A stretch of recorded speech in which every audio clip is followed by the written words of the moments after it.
Este último tramo de la unidad temática que estamos abordando tiene que ver con una reflexión demasiadamente corta para mi gusto, pero me parece que puede presentar un buen sustento en el sentido de seguir reflexionando ahora en algo muy importante que nos reflejan los textos neotestamentarios y que tienen que ver con la iglesia y que tienen que ver con nosotros, diríamos, como herederos de la tradición eclesial que aparece en los textos del Nuevo Testamento. Así es que hoy voy a compartir en estos minutos la reflexión que tiene que ver con la iglesia en el origen del Nuevo Testamento. Voy a compartir la pantalla para guiarnos en la presentación. Muy bien. La iglesia, origen del Nuevo Testamento, porque recordemos que es en la iglesia donde se empiezan a acuñar o se empiezan a formar o se empiezan a tener los sucesos que van a provocar la formación de los distintos libros o los distintos cartas que aparecen en el canon del Nuevo Testamento. Entonces, primero vamos a hablar un poco la conexión que existe de Jesús al Nuevo Testamento, ¿no? Ya vinculado, ya como cerramos en la clase última, vinculado a la expresión más importante de esa mesianidad que va a ser depositada en la iglesia. Entonces la iglesia se va a convertir en el receptorio de esta verdad manifestada en la persona de Jesús.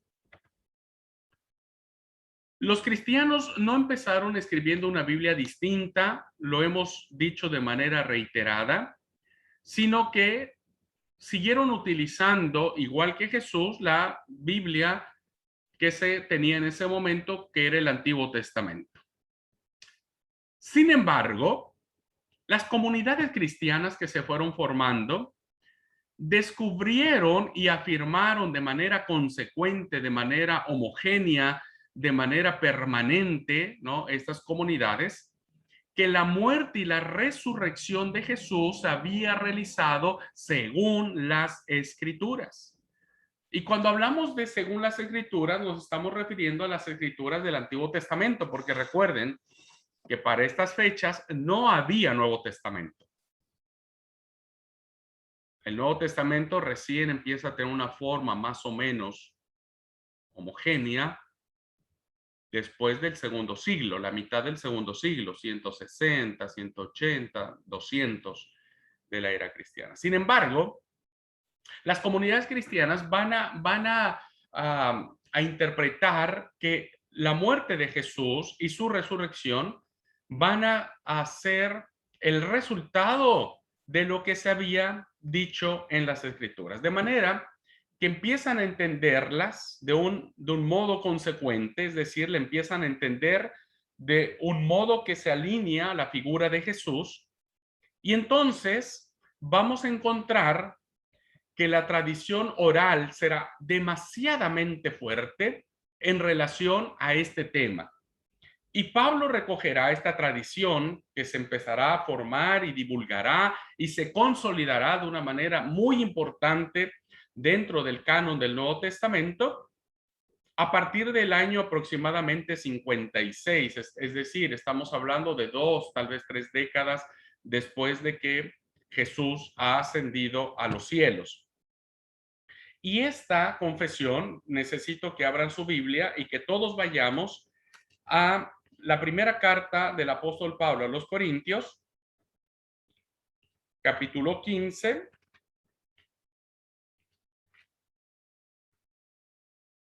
versículos del 3 al 6.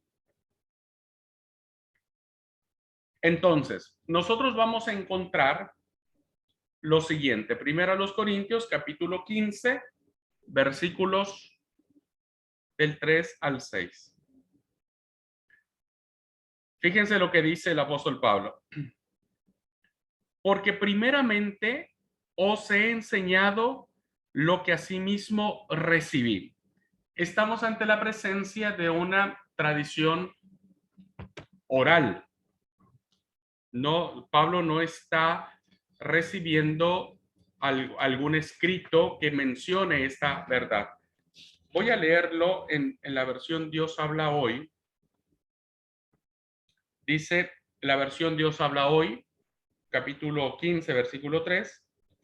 En primer lugar, les he enseñado la misma tradición que yo recibí.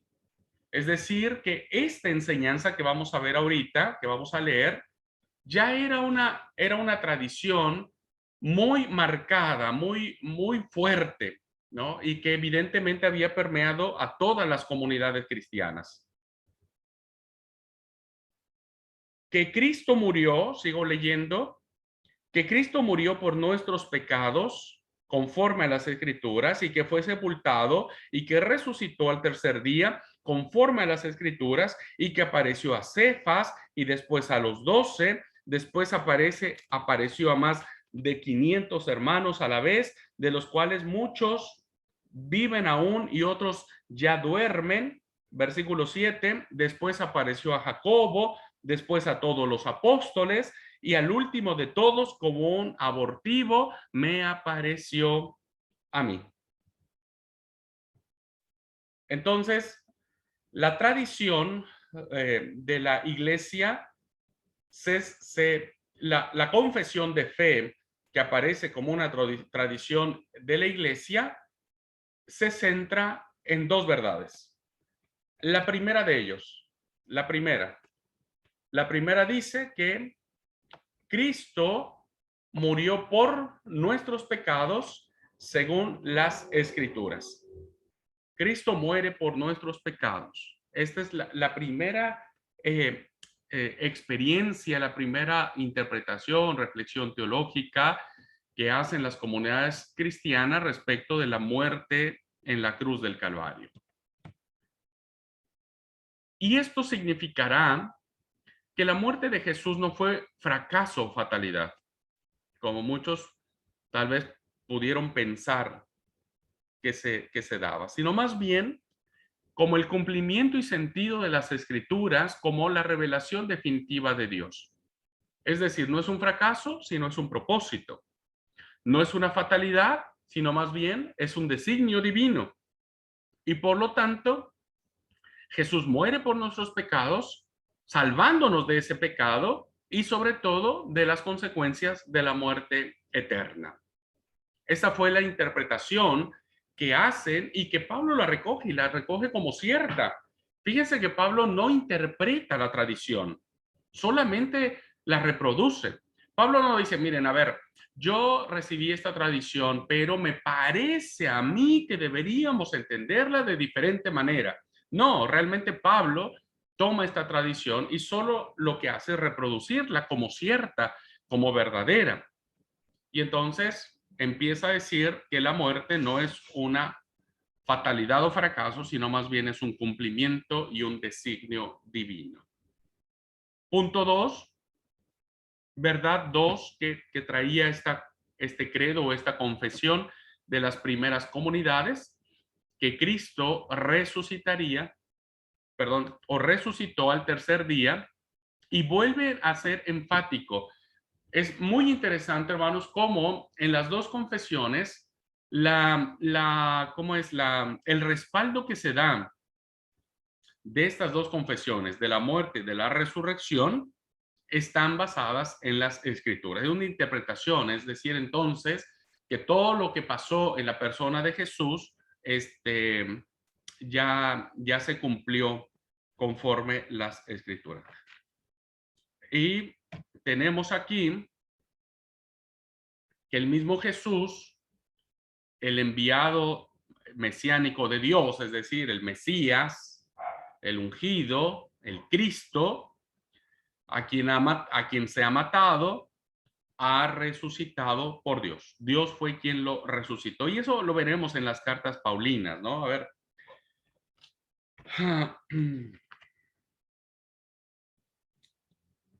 Romanos, capítulo 8, Pablo dirá, en línea con esta tradición. Romanos, capítulo 8, versículo 11. Si el espíritu de aquel que levantó de los muertos a Jesús mora en vosotros, el que levantó de los muertos a Cristo Jesús vivificará también vuestros cuerpos mortales por su espíritu que mora en vosotros. Es decir, Pablo, todo lo que tiene que ver con el mensaje paulino va a girar en torno a esta tradición que él recibe.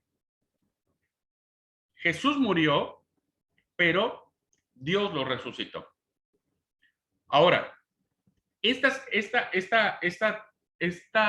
respaldo que se quiere tener, lo vemos de manera muy, muy clara en el suceso de los discípulos que se le conocen, los discípulos de Maús, ¿no? Que está en el Evangelio de Lucas, capítulo 24.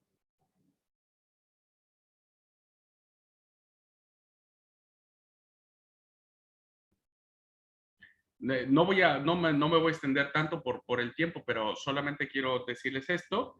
Lucas 24, versículo 14 dice, e iban hablando entre sí de todas las cosas que habían acontecido. ¿Qué aconteció? La muerte de Jesús. ¿Por qué estaban tan mal estos cristianos? Versículo 18. Respondiendo uno de ellos, que se llamaba Cleofas, le dijo, ¿eres tú el único forastero en Jerusalén que no ha sabido las cosas que en ella han acontecido en estos días? Entonces se les dijo, ¿qué cosas? Y ellos le dijeron, de Jesús Nazareno, que fue varón profeta. Fíjense que se le sigue dando la denominación de profeta, ya lo expliqué, pero aquí se resalta. Nazareno, se le daba mucho que había nacido en Nazaret. Poderoso en obra y en palabra delante de Dios y de todo el pueblo. Y como le entregaron los principales, los sacerdotes y gobernantes a sentencia de muerte, le crucificaron. Pero nosotros esperábamos que él era el que había de redimir a Israel. La palabra redimir, hermanos, tiene que ver más con un sentido de que ellos pensaban que iba a venir a liberar a Israel del yugo romano. Es decir, ellos pensaban que el Mesías tenía que ser ese revolucionario que los quitara del imperio. Bueno, versículo 25.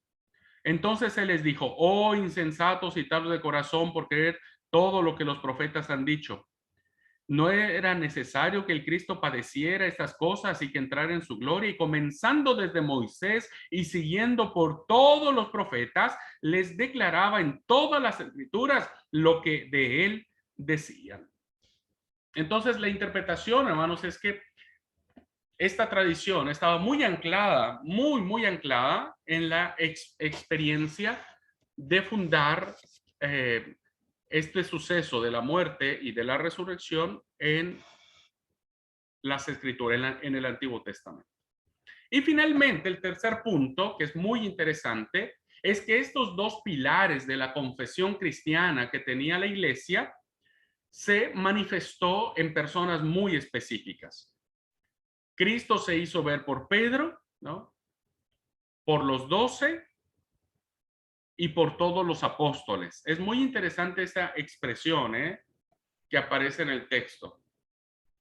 Esta aparición de Jesús a Pedro, y aun cuando el texto no lo dice, hermanos, Pablo no menciona, seguramente que el círculo de las mujeres era un círculo muy importante en la vida de Jesús. O sea, Jesús no pudo olvidarse de las mujeres que le sirvieron. Me parece que, bueno, aquí hay una situación más bien de un silencio, pero me parece que no es un silencio de las mujeres en sentido mal o negativo, sino más bien creo que es un silencio propio del ritmo que seguramente traía Pablo en su escritura. Pero Jesús, hermanos, no solo se le aparece a Pedro, yo estoy convencido. Sí, fíjense ustedes, ¿no es cierto? Que desde la resurrección también se le aparece a quien primero se le aparece es a la mujer, ¿no? A María, se le aparece a ella. Y entonces el grupo de mujeres fue muy importante después, ¿no? En la consolidación y constitución de la iglesia. Eso sucede hasta ahora, hermanos. Hoy el grupo más fuerte de la iglesia son las mujeres. Bueno, también se le hace ver a los 12, estamos hablando aquí de los apóstoles, ¿eh? Pedro, Santiago, Jacobo, Juan, aun cuando se hace una gran diferencia, porque Pedro estaba incluido en los 12. Entonces ya tendría que haber dicho los 11, porque ya Pedro estaba incluido. Pero bueno, tiene toda una explicación esto. Pero lo que quiero resaltar es a los 12, a todos los apóstoles. ¿Quiénes eran todos esos apóstoles? Y no sabemos. Porque el texto dice que se le apareció a más de 500, primero, a más de 500, uno de los cuales siguen vivos, otros ya se murieron. Después se le apareció a Jacobo, a Santiago, el hermano de Jesús, seguramente con toda su familia, y dice el texto, y a todos los apóstoles, es decir, hubo muchos más, ¿no? Pudieron haber sido los 70, pudieron haber sido otros personajes, ¿no?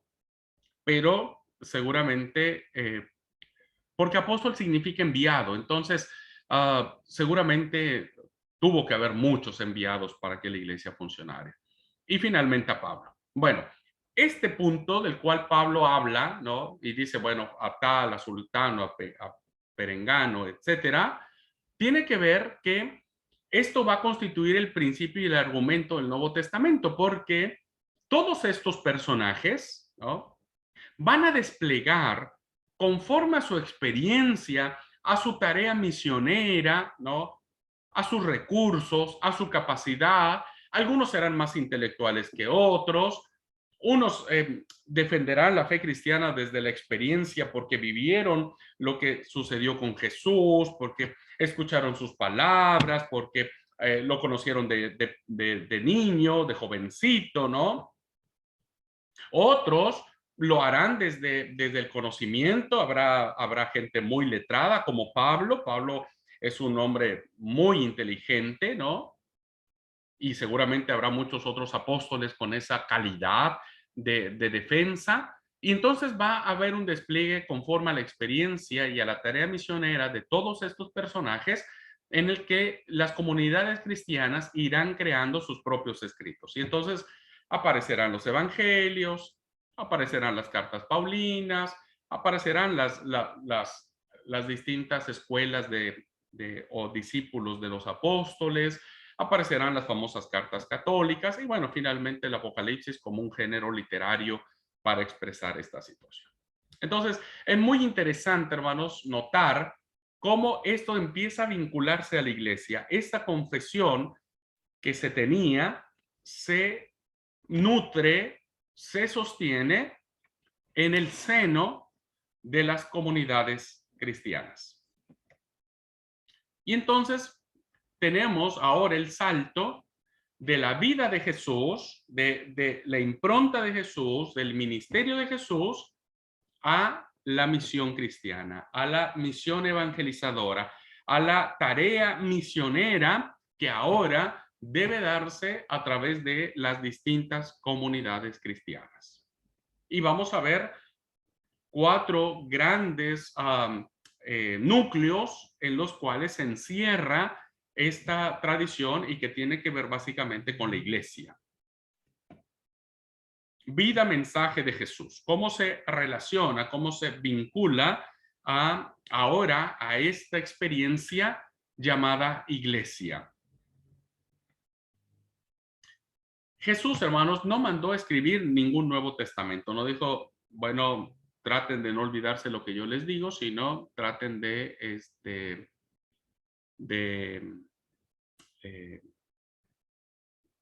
para que escriban un libro.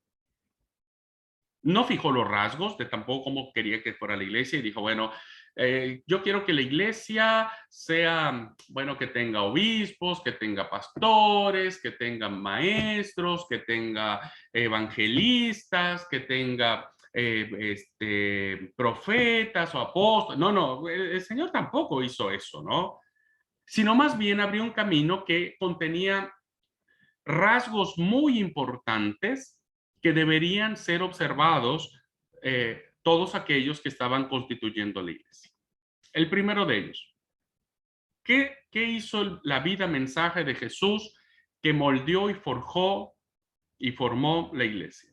Primero, el anuncio de la venida del reino de Dios. ¿Qué significa esto? Con transformación mesiánica de Israel, porque ahora esta espera del Mesías que Israel tenía ya se hace presente en la persona de Jesús. Sabemos muchos que parte o sector del judaísmo no cree que Jesús es el Mesías, siguen esperando la venida del Mesías, ¿no? Hay transformación de nuevas instituciones, que sigue habiendo una centralización en las 12 tribus. Ya expliqué, hermanos, que por ejemplo, cuando se habla el tema del Apocalipsis, ¿no? Nosotros encontramos, por ejemplo, al final, en la Nueva Jerusalén, por ejemplo, en el capítulo 21, versículo 12, y esta es una tradición que se siguió fomentando o sosteniendo dentro de las comunidades cristianas.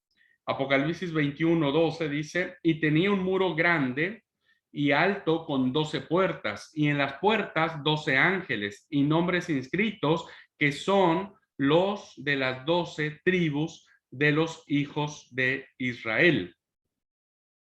Entonces había una tradición muy interesante que mantenía todavía el pensamiento de la restauración de la promesa que Dios le había dado a Israel. O sea, Israel no está sacada del radar de Dios, ¿no? Pero ahora este mensaje se abre de manera universal como un mensaje salvador. ¿Cuál es el medio que se utiliza? La iglesia. Ahora nosotros entramos allí. Segundo, la superación del sistema actual del templo. Jesús en su vida y mensaje, ¿no? Rompe el esquema del templo como el eje central de la salvación y de la esperanza mesiánica. Porque ahora hace signos de salvación, de restauración, de sanidad, hace comidas comunitarias, que eso es algo muy importante. El templo, hermanos, cuando ustedes lo saben muy bien, cuando Jesús muere, uno de los sucesos que suceden es que el templo del templo que separaba el lugar santo del lugar santísimo se rasga, símbolo muy importante, la apertura universal. La venida de los gentiles y la reconciliación universal, es decir, ahora Pablo se constituye en ese mensaje que Dios le da a Ananías y le dice, ve porque instrumento útil me es este para anunciar mi evangelio a los gentiles. Hay una apertura universal basada en el perdón y en el amor mutuo, que serán temas muy importantes que empezarán a permear en la iglesia. En la iglesia, Pablo dirá, ámense unos a otros, perdónense unos a otros, tolérense unos a otros, porque esta comunidad, ¿no?, va a ser desafiada en sus relaciones. Entonces, esta iglesia tiene que tener sí o sí perdón y amor fraternal. Y finalmente, la vida y mensaje de Jesús va a vincular a la iglesia con la resurrección de los muertos, como el surgimiento de un nuevo mundo. La resurrección de Jesús, diría Pablo, será primicia de los que durmieron. Pablo entenderá, ¿no es cierto?, que ese suceso de la resurrección es una primicia. Es lo primero que los cristianos experimentaremos, ¿no? En ese día, nosotros creemos en la segunda venida de Cristo, en su aparición gloriosa. Estos rasgos van a ser vinculados muy fuerte la vida y mensaje de Jesús para que la iglesia siga siendo importante. Este es el núcleo, este es un núcleo muy importante que vincula la vida o la persona de Jesús con la iglesia. El segundo núcleo, el segundo factor o elemento a considerar es la primera misión cristiana. Tras la Pascua, tras este evento, la iglesia recoge el mensaje de Jesús, recreando los rasgos anteriores de su vida de un modo distinto al que habían pensado. Es decir, hay una reconfiguración de pensamiento. Por eso, en el relato que hablé de los discípulos de Maús, decían, con razón nuestro corazón ardía cuando él parte el pan. Es decir, hay una nueva reinterpretación de lo que ellos pensaban que Jesús iba a ser, como es el Salvador de Israel, del Imperio Romano, y ahora entienden que no. La iglesia, entonces, seguirá anunciando la llegada del reino de Dios, pero ahora su mensaje se centrará en la resurrección de Jesús. No habiendo una manifestación mesiánica inmediata de Israel, hermanos, porque cuando Jesús muere y resucita, el templo se destruye casi 2, 3 décadas después. Es decir, el templo no se acaba en ese momento. Pero sí los cristianos empiezan a crear sus propios signos de esta transformación en el Jesús resucitado. Y entonces empieza a establecerse la Eucaristía, o lo que se conoce como la acción de gracias, o lo que nosotros hemos llamado Cena del Señor. Eucaristía no es una palabra católica, hermanos, tampoco, por favor, no es una palabra católica, es muy común. Ellos lo han utilizado y parece que se la han apropiado, pero no es una palabra católica. Ojo con eso, ¿eh? Si nosotros decimos tomamos Eucaristía, y es correcto, es una palabra bíblica. Nosotros le llamamos en nuestra confesión como Iglesia de Dios Cena del Señor, está bien. Pero bueno, son signos, empieza a establecerse de la manera en que yo recibí el Señor Jesús, tomó la copa, tomó el pan, etcétera. Eso lo vemos en la carta a los Corintios, y el bautismo como un signo de entrada a las comunidades cristianas. El bautismo se convertirá como el nuevo nacimiento, y la iglesia se constituirá con hombres y mujeres que han nacido de nuevo. Todos esperaban la venida final de los gentiles, es decir, la restauración, la apertura total de los gentiles, y algunos decían que la iglesia era ya el cumplimiento de eso. La iglesia, entonces, al abrirse de manera universal, cumple ese papel, ¿no?, de aceptar a todos los gentiles, incluidos nosotros. Y en esta primera misión cristiana, ¿no?, las comunidades cristianas van a seguir hablando de la resurrección final de los muertos, y lo van a vincular a una segunda venida de Jesús. Creo que las comunidades cristianas no tardaron mucho en darse cuenta de que Jesús no iba a venir pronto, y entonces tomaron acción y empezaron a trabajar para fortalecer la estructura de la iglesia, y finalmente para seguir estableciendo el mensaje y seguir expandiéndolo a todas las naciones de la tierra. Segundo, entonces, grande núcleo que agrupa la persona de Jesús, los hechos de Jesús, con la misión que ahora los cristianos tienen para todo el mundo. El tercer gran núcleo tiene que ver con la reflexión de la iglesia ya en el Nuevo Testamento, ya como una realidad, la iglesia como una realidad, como algo real, como algo que ya está y que ahora hay que encararla, ¿no? Que ahora hay que hacer. Desde este contexto de la reflexión que va a tener la iglesia en el Nuevo Testamento, que tiene que ver con la vida de Jesús y la misión cristiana, se produce una intensa reflexión eclesial. Se va a hablar mucho de la iglesia. Por eso las cartas van dirigidas a las iglesias.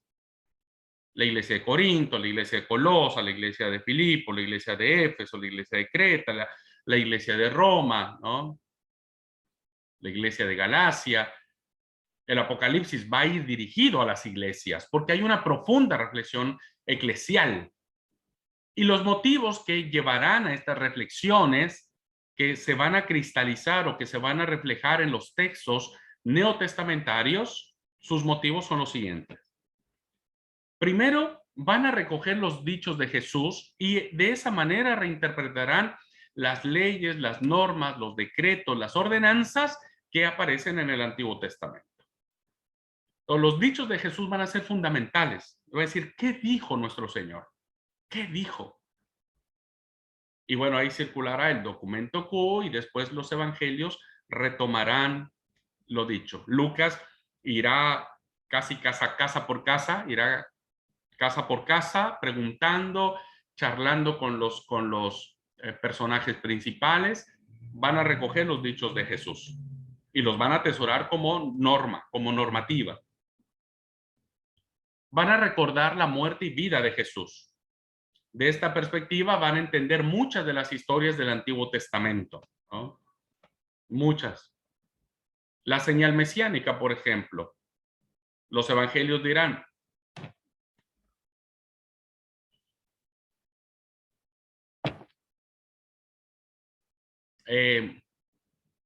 ¿y cuál es la señal que vos das de que sos el Mesías? Y Jesús dijo, señal no se les será dada, más señal, la señal de Jonás profeta. Hay una interpretación a las historias del Antiguo Testamento aplicadas a la persona de Jesús.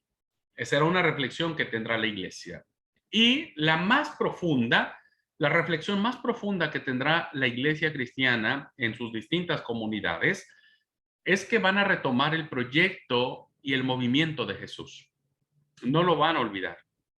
Jesús entonces viene a proclamar el reino a todas las naciones, habrá una apertura maravillosa de salvación a todas las naciones y la iglesia cristiana va a asumir esa responsabilidad. Hoy nosotros como iglesia tenemos que afianzar nuestra doctrina en esto, en las palabras de Jesús, ¿no? Y seguir creyéndolas como normativas en nuestra vida. Entender el significado de la vida, primero la vida de Jesús, su mensaje, su impronta, su personalidad, lo que rodeó a Jesús y lo que significó su muerte. Y también como iglesia necesitamos seguir reflexionando en nuestros credos en el proyecto y movimiento de Jesús, dado que Jesús ha resucitado y que Jesús vive y que Jesús está sentado a la diestra del Padre, ir a todas las naciones de la tierra. Por eso el seminario también, hermanos, ha incluido materias y está impulsando y motivando a que no olvidemos nuestra responsabilidad como iglesia. No es en el departamento de evangelismo, no es a los que tienen el don de evangelismo, es a toda la comunidad que hemos creído en Cristo. Necesitamos seguir proclamando de Jesús, de su vida, de su muerte y de su resurrección. Y eso será el motivo que unirá a la iglesia en torno a esto. Serán los tres grandes núcleos que van a abarcar la reflexión y la vinculación entre la persona de Jesús y esta, si usted me permite llamarlo en estos momentos ya, institución como iglesia. Desafortunadamente, bueno, no robo más tiempo para explicar por qué después fue lamentable que la iglesia se haya institucionalizado, ¿no? Pero bueno, veámoslo como una iglesia que está ya tomando una forma, un cauce, una esencia, y que todo estará en torno a la figura de Jesús. Bien, como conclusión de la clase, entonces podemos decir, en esa línea hablamos de una fundación doble y simultánea. Doble y simultánea. Por un lado tenemos la fundación de la iglesia, ¿no? La iglesia se ha formado ya y por lo tanto necesita sus propios escritos. Y entonces empieza a forjarse el Nuevo Testamento. En efecto, una nueva escritura se escribe una nueva escritura, el Nuevo Testamento. Los cristianos descubren y desarrollan nuevas palabras e historias que llevarán a la conformación de esto, y esto es lo que hará rico y maravilloso los textos del Nuevo Testamento. Y algo muy interesante. Quien empezó este trabajo, hermanos, de reflexión en el quehacer de la iglesia y a ponerlo por escrito fue el apóstol Pablo, redactando sus cartas. No sé si Pablo sabía lo que estaba haciendo, no lo sé. Puede ser que sí, por la inspiración del Espíritu Santo, puede ser que Pablo haya hecho solamente lo que consideraba correcto y nunca pensó que sus escritos se considerarían como canónicos y como normativos, no solo para la iglesia de Asia, sino para todo el mundo, incluidos nosotros. Pero bueno, Pablo fue el primero en hacerlo. Después vinieron los evangelios. Lo que quiero decir como cierre de la clase es que en toda esta experiencia hay una nueva comunidad. Una comunidad maravillosa que se enfrentará a muchos desafíos, que tendrá muchos problemas, que se enfrentará a muchas herejías, que pondrá a prueba su fe, su devoción por Cristo. Esta iglesia la encontraremos en estos textos, ¿no?, que manifestarán la multiforme manera de entenderla, ¿no? Pero van a el Nuevo Testamento, los 27 libros, van a ratificar una nueva conciencia de una comunidad que pregona una realidad futura llena de esperanza. La comunidad cristiana, la iglesia, se convertirá en una anunciadora escatológica de la consumación y de la realización total y absoluta del reino de Dios. ¿Cuál será esa comunidad? ¿Quién es esa comunidad? Y será la iglesia. Ahora nosotros, desde nuestra confesión de fe, ¿no?, somos parte de ese movimiento y por lo tanto somos herederos de este anuncio futuro, de la realidad del anuncio de que algún día el Señor Jesús vendrá. Ese es el anuncio que tenemos que hacer. Y predicar a Cristo tiene que hacerse en función de este mensaje escatológico. Nosotros anunciamos a Cristo no porque querramos tener más adeptos en nuestra iglesia, no porque querramos tener una iglesia que llene estadios. Nosotros predicamos a Cristo porque deseamos que quien acepte a Cristo pueda encontrar salvación en esa realidad futura de la consumación y realización del reino de Dios. Creo que es motivo suficiente para que cada uno de nosotros asuma su responsabilidad y podamos ser esta comunidad de Dios que ha establecido para anunciar su bendita palabra. Y terminamos nuestra clase.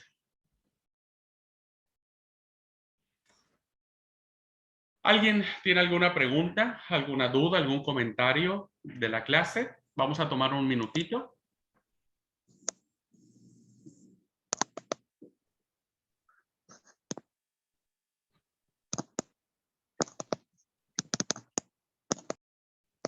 Hola.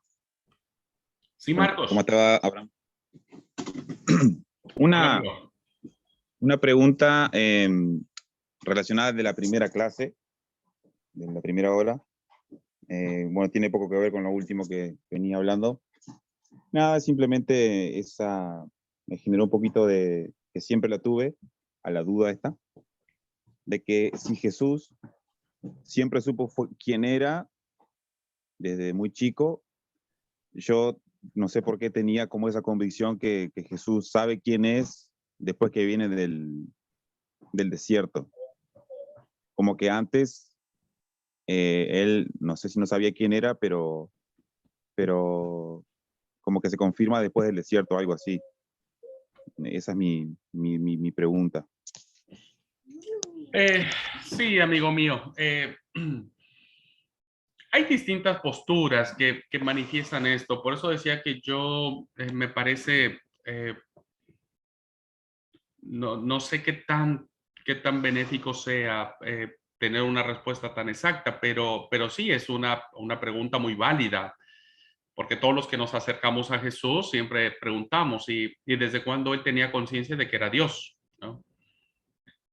Los relatos canónicos no nos ayudan mucho, porque algunos relatos nos establecerán que la conciencia mesiánica la tenía el Señor desde muy jovencito, principalmente en el evento cuando él asiste al templo y discute con los doctores de la ley y da una declaración muy profunda. O sea, la respuesta de Jesús no es la respuesta típica de un niño o un jovencito, perdón, de 12 años, sino que hace una confesión de divinidad, porque él dice, no sabéis que en la casa de mi padre me conviene estar. Cuando dice mi padre, está haciendo una confesión divina, porque evidentemente él ya se está atribuyendo una naturaleza de Dios. Si Dios es su padre, entonces él es el Mesías, ¿no? Pero parece ser, eso lo encontramos en Lucas, Lucas nos da esa mirada, pero Marcos nos plantea, parece que nos plantea que la conciencia mesiánica de Jesús la tiene a partir de la experiencia bautismal, ¿no? A partir del bautismo, él tiene esa conciencia, ¿no? Sobre todo cuando va al desierto, la preparación, etcétera, y sale del desierto y entonces Marcos dice, bueno, sale del desierto y empezó desde ahí a predicar esto, tal cosa. Como si hasta en ese momento, perdón la expresión, lo voy a decir con mucho respeto, como si fuera que en ese momento al Señor le cayó la ficha y entendió que él era el Hijo de Dios. Me parece que los evangelios canónicos no están muy interesados en establecer ese punto con mucha precisión, ¿no? Es muy probable que las distintas comunidades que se establecen tengan esa misma pregunta y los escritores sagrados ven como que una respuesta muy acorde a la necesidad del grupo al que le están escribiendo. Por otro lado, en la discusión, cuando hablamos de los evangelios gnósticos o de los escritos apócrifos que se dan en ese tiempo, no en ese tiempo, perdón, se dan en el primer siglo, segundo siglo, hasta el cuarto siglo, hay una apología, una defensa de la conciencia divina, principalmente en los relatos de la infancia de Jesús, los textos apócrifos, donde al parecer Jesús ya sabía que era Dios desde muy chiquitito, desde muy pequeñito, tal vez de los 6 años, 5 años, Jesús ya tenía conciencia de quién era Dios. Evidentemente, estos evangelios apócrifos tienen otra intención al establecer al niño Dios, al famoso niño Dios, ¿no? Que ahora la Iglesia Católica lo establece, tiene otra intención, tiene más la intención de establecer a un niño que ya desde pequeño tenía el conocimiento. Y recuerden que los gnósticos o los evangelios apócrifos tienen que ver con el gnosticismo, tienen que ver con el conocimiento. Entonces, la intención de ellos es básicamente querer demostrar que Jesús desde pequeño tenía el conocimiento más elevado de la conciencia del ser humano. Tampoco nos ayuda mucho los evangelios apócrifos como para establecer una verdad. Hay una tercera postura, que esa es la que a mí más me convence, ¿no? Que tiene que ver con que el Señor Jesús, en la medida de entender su naturaleza humana y su naturaleza divina, que ese fue el gran conflicto que se dio en las primeras comunidades, cómo compaginar la naturaleza humana con la naturaleza divina, ¿no? Cuándo Jesús era hombre y cuándo Jesús dejaba de ser hombre para convertirse en Dios en su vida, ¿no? ¿En qué momento él era Dios y en qué momento no era Dios? Esa es una discusión muy antigua, ¿eh? Por eso digo que yo tampoco me siento como muy docto en el tema. Es una discusión que tiene siglos que no sea, muchos tienen otras posturas. Pero lo que yo digo, mi entendimiento, es que la naturaleza humana del Señor iba en relación a su naturaleza divina. Y en ese desarrollo de su naturaleza humana fue desarrollándose también su conciencia divina, ¿no? Y me parece, como lo dije en la clase, que esa es mi postura, que los sucesos que rodean a Jesús en toda su vida, como nos pasa a nosotros, nosotros hoy tomamos conciencia de lo que somos en virtud y en razón de las cosas que nos pasaron en la vida, ¿no? Tomamos conciencia de eso lo que somos. Tenemos esta naturaleza humana, no somos Dios, evidentemente, pero Jesús compartió esta naturaleza, eso fue lo que las primeras comunidades entendían, o sea, Jesús sí fue un ser humano, sí fue. Y por lo tanto, en este desarrollo de su personalidad, de sus emociones, hoy la psicología, que es una ciencia muy joven, ha aportado muchos datos a lo que tiene que ver con la personalidad, con las emociones, con la madurez, con la conciencia, con todo esto que sabemos, ¿no? Y que podríamos entender que eso mismo le sucedió al Señor, ¿no? Él, siendo un niño pequeño, evidentemente tenía el pensamiento y el conocimiento de un niño de 5 años que hoy tiene un niño de 5 años, ¿no? Que a un niño de 5 años hoy vos le decís, no metas la mano en el enchufe, ¿y qué hace el niño? Va y mete la mano en el enchufe. Y esa es la discusión que tenían las primeras comunidades. Decían, a ver, si Jesús era Dios, él sabía que no tenía que meter las manos en el enchufe, ¿no? Entonces ellos defendían de que Jesús no era humano, era Dios, y por lo tanto él ya desde pequeño sabía esa realidad. Pero las comunidades cristianas dijeron, no, o sea, Jesús, un niño de 5 años, era un niño que le dijeron, no meta las manos en el enchufe y terminó metiéndola, terminó metiendo las manos. Esa postura permitió entender, hermanos, que la naturaleza humana y divina de Jesús pudieran complementarse de tal manera que la conciencia mesiánica de que Jesús era el Hijo de Dios fue creciendo en la medida en que él fue desarrollándose intelectualmente. Recuerden que incluso Lucas nos dice que después del suceso de su encuentro de Jesús con los doctos de la ley, fíjense, es bien interesante la elaboración que hace el texto lucano. Primero nos da una confesión de deidad, dice, no sabéis que en la casa de mi padre me conviene estar, y al final de ese relato, Lucas termina diciendo, y el niño crecía, ¿no? Y el niño crecía en, como dice el texto, y el niño crecía en gracia delante de Dios y de los hombres. Esta experiencia o esta expresión que Lucas nos da, nos da una cierta pista de entender que Jesús, y esa es mi postura, vuelvo a repetir, al menos la que más me convence, de que Jesús, en la medida en que desarrolló su naturaleza humana, fue desarrollando también su conciencia mesiánica. Bueno, no sé si contesté la pregunta, Marco, no sé si te enredé más. Sé que es un tema muy profundo, es algo que me ha apasionado a mí, difícilmente explicarlo en un minuto, pero esa es mi postura.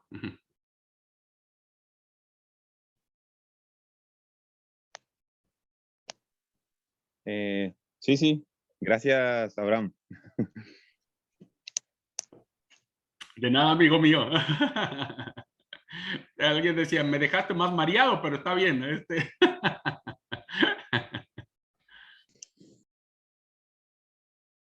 Bien, ¿nadie más, hermanos? ¿Alguna otra pregunta?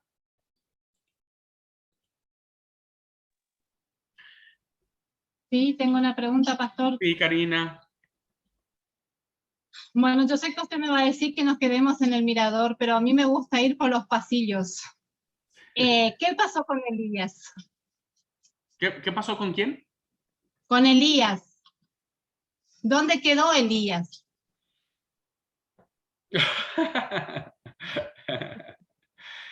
Es una pregunta, Karina, que no es que me zafe de la respuesta, porque no es una pregunta que yo te pueda responder en un segundo, en 30 segundos, en un minuto, porque tiene todo un trasfondo el tema de Elías, porque el suceso de la transportación de Elías no es un suceso aislado del texto antiguo.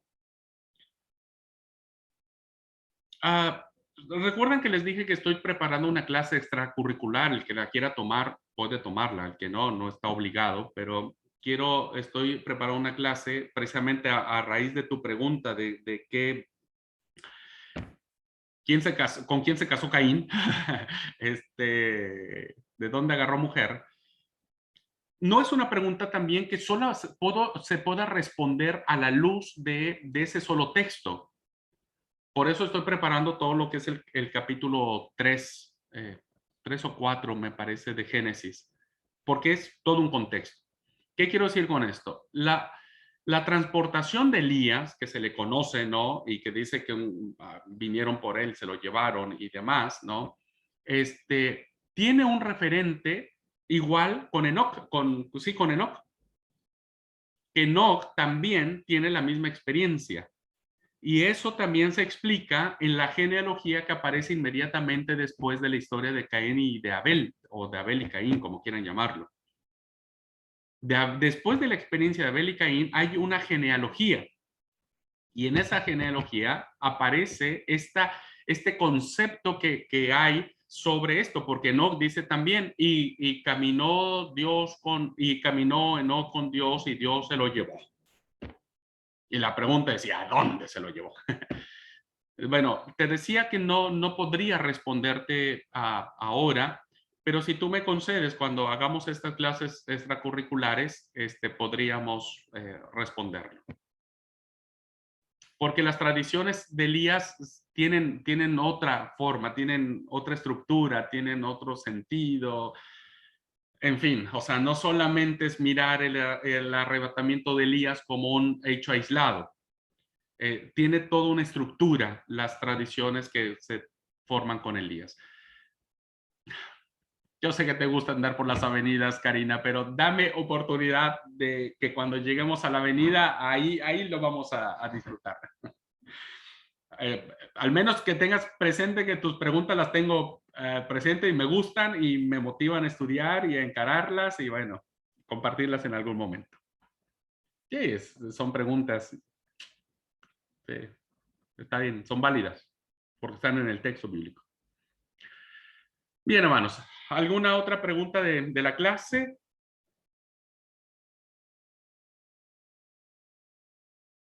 No me pregunten quiénes son, que les dé los nombres de los 144,000 señalados, porque bueno, ahí también me la van a poner re difícil. Ahí sí no sé. Bien. Y esos, pastor, y esos 500 que algunos ya duermen y otros todavía viven, ¿a qué se refiere? Sí, son viste que son esas personas. Una vez, a ver si ya me estoy trabando, pero yo crecí en un acercamiento del texto bíblico, viste, muy limitado.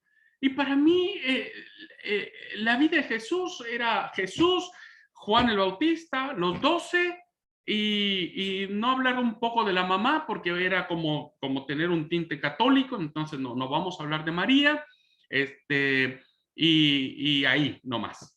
Sin embargo, hermanos, cuando uno ya empieza a escarbar más sobre el texto bíblico, uno se da cuenta que hay muchos más actores dentro del texto bíblico y actores importantes. Evidentemente, los escritores sagrados no van a mencionar los 500 nombres que aparecen en el texto bíblico, pero me parece llamativo de decir, ¿por qué Pablo pone ese dato?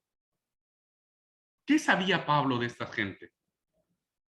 La pregunta es, ¿de dónde Pablo toma este número? ¿Había una lista? ¿Estaban en el grupo de WhatsApp? ¿Por qué 500?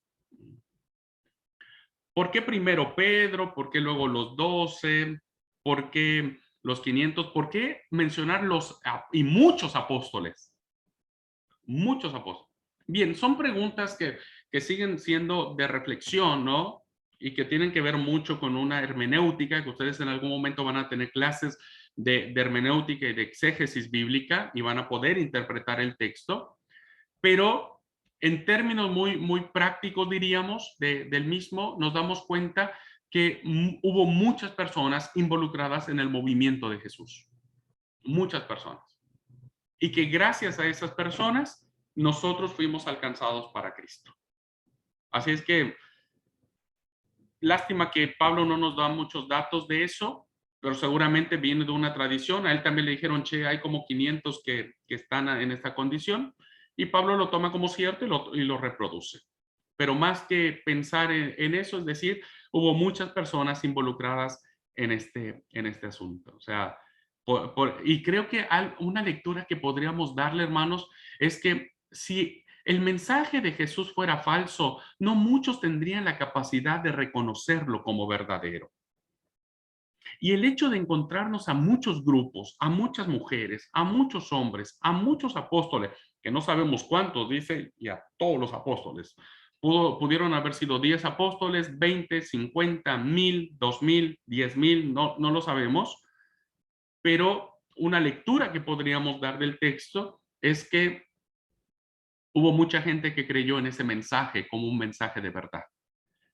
Y si hay un montón de gente que cree algo que es verdad, creo entonces que nosotros también podemos descansar en esa confianza de ese mensaje verdadero. Tendría una lectura rápida, Liti, de ese número o de esos datos que el apóstol Pablo da en este texto. Bueno. ¿Listo, hermanos? ¿Están listos para el examen? Sí. Que Dios los agarre confesados, hermanos. Podéis ir en paz, la clase ha terminado.